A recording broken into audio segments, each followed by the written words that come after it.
Good morning students, welcome back to English class. Students, today I am going to continue the explanation of poem 10, The Tale of Custard the Dragon by Ogden Nash. In the last class, we already had discussed that this poem is a humorous ballad. I explained the first stanza, colorful and beautiful world of Belinda, and in the second stanza, the comic and rhymed names of the pets of Belinda. Today I am going to explain stanza 3, 4, 5 and 6 along with the new words and poetic devices used and rhyme scheme of the stanza wise.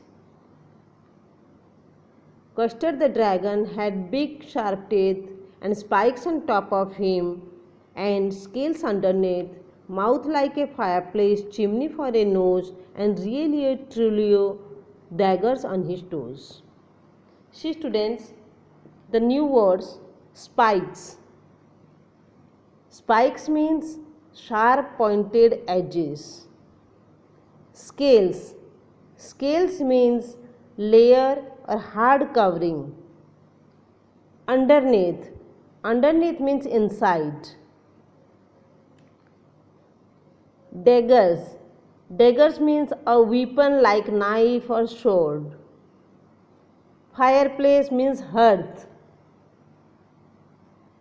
So, in this stanza, the poet gives the description of the dragon named Custard. The dragon Custard, its appearance has been explained in this stanza by the poet. The poet explains that Custard the dragon had big sharp teeth. On the top of its body part, he had spikes, and on the lower part, inside part of his body, he had scales. Mouth like a fireplace, chimney for a nose. His mouth was like fireplace, which emitted fire, and smoke came out of nose as if from a chimney. And really truly daggers on his toes. And really he had sharp edges like daggers on his toes. His toes were like real daggers. This is what the poet explained in this stanza. Let's see the rhyme scheme. See students, teeth is rhyming with underneath, nose is rhyming with toes. So A, B, B, this is the rhyme scheme of this stanza. Poetic devices used. See, in line 3, mouth like a fireplace, chimney for a nose. Mouth like a fireplace. Here, simile has been used in saying mouth like a fireplace.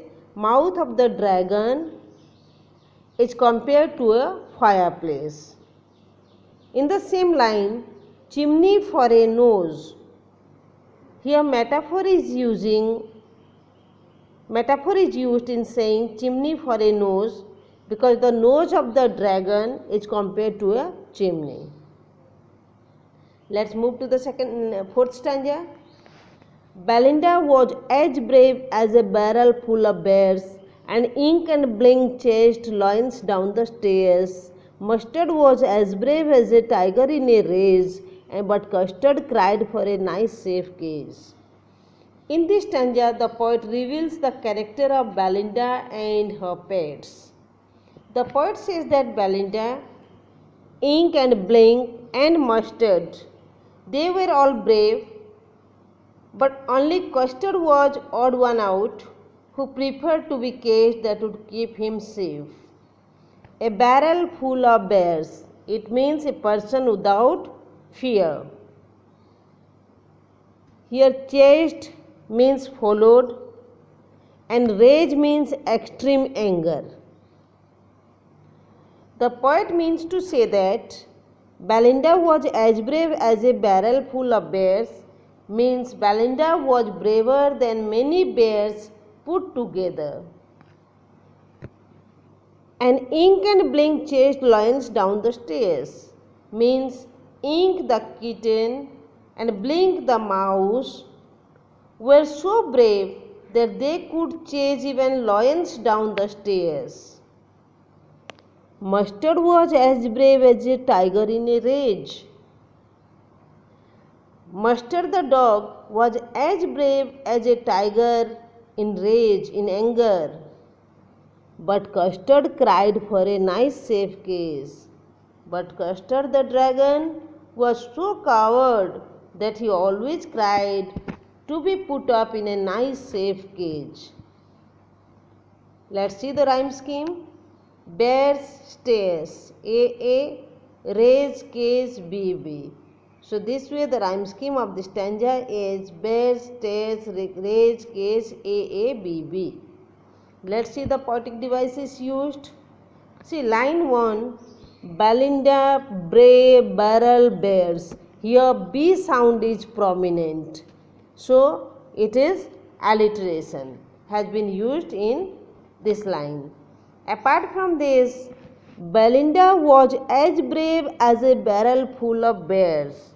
Simile is used because Belinda's bravery is compared to barrel full of bears. So simile has been used here apart from alliteration in this line.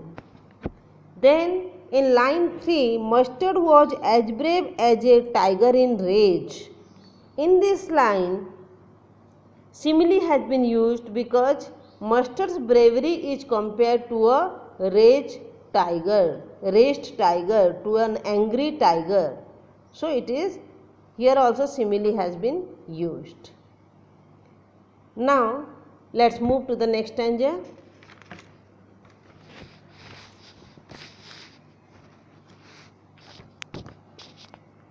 Stanza 5. Belinda tickled him. She tickled him unmerciful. Ink, Blink and Mustard, they rudely called him Percival. They all sat laughing in the little red wagon at the really truly cowardly dragon. See here tickle. Tickle means to touch lightly to evoke laughter. Unmerciful. Unmerciful means cruel or without kindness. Percival. Percival was a knight, brave knight in the court of King Arthur. Cowardly means one who is easily frightened. So here in this stanza shows the behavior of all the characters towards the dragon. Belinda used to tickle the dragon. Belinda tickled him. She tickled him unmerciful. She used to tickle the dragon mercilessly, rudely, without any kindness. Ink, Blink and Mustard, they rudely called him Percival. See what other pets were doing. Ink, Blink and Mustard, they all ironically compared him with Percival. Percival, who was a brave knight, they ironically compared him with Percival. They rudely called him Percival in a sarcastic tone. They all sat laughing in the little red wagon. What they were doing? They used to sit in the little red wagon and made fun of Custard for being so coward. But what the dragon was doing? Because the dragon was crying for a safe cage, so they all used to sit in the little red wagon and made fun of Custard for being so coward, at the really truly cowardly dragon. Let's see the rhyme scheme. Unmerciful, Percival, A, wagon and dragon, B. So the rhyme scheme of the stanza is A, B. And let's see the poetic devices. Tickled him, the words are repeated in the same line. So it is repetition in using these words, repeating these words, same words. Apart from this, allusion has been used in reference to Percival, a brave knight. Let's move to the next stanza, stanza 6. Belinda giggled till she shook the house, and Blink said, "Wick," which is giggling for a mouse. Ink and Mustard rudely asked his age, when Custard cried for a nice safe cage. See students, in this stanza the poet explains how the cowardice of the dragon is laughed at. Giggled means laughed loudly, rudely.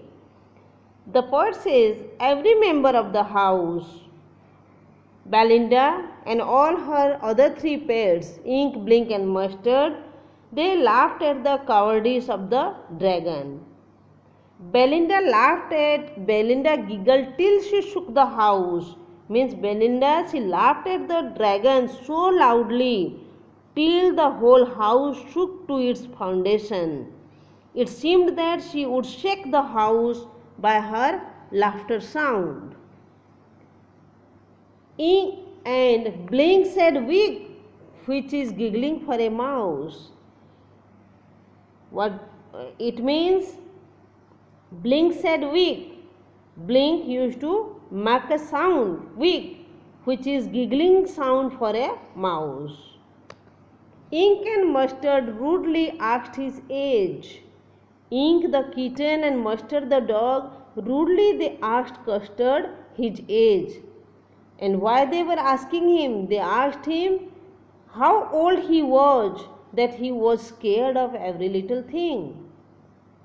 And what Custard was doing in such a situation when Custard cried for a nice safe cage. In such a situation, Custard used to cry for a nice safe cage. Let's see the rhyme scheme. House, mouse, A, age, cage, B. Rhyme scheme of the stanza is A, B. Poetic devices used. In the last line you can say Custard cried cage. Here K sound is prominent and it's all these three words begin with the consonant word, it is C. So same sound words are there, alliteration has been used here because K sound is prominent in this line. So students, hopefully you have understood the explanation of last class as well as the explanation of today's class. Rest of the explanation will be done in the next class. Till then, take care of yourself. Have a nice day. Thank you.